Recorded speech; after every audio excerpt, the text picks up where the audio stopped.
বেটা তুই কয়দিন আইছো ফেসবুকে, তুই জুয়েল ভাইরে চিনো?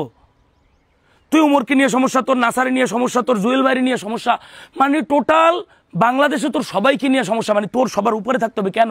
তোর তো এমনি তোর ফ্যান ফলোয়াররা সবার উপরে রাখছে।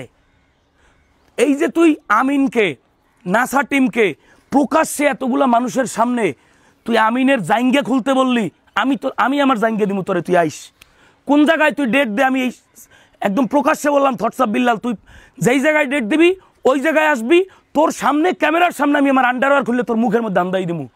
তোরা তো আন্ডারওয়্যার কিনতে মন চাই কা? তুমি থটসঅ্যাপ বিল্লাল নিজের যোগ্যতায় রেস্টুরেন্টের চাকরি ছেড়ে সারা বাংলাদেশ 3 মাসে 44 লাখ টাকা কামাইছো, তোমার তো টাকার নেশা নাই। লক্ষ লক্ষ ভক্ত পাইছো, তোমার তো ভক্তের নেশা নাই।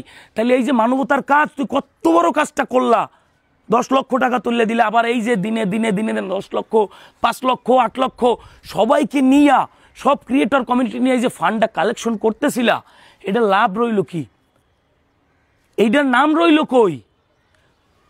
আমিন তোমার জুনিয়র, এই আমিনকে যদি তুমি ক্যামেরার সামনে বলো আন্ডারওয়্যার খুলতে, তাও ক্যামেরা অন করে, তোমাকে যে আমিন ওই মুহূর্তে মারে না, এটা হচ্ছে তোমার ভাগ্য।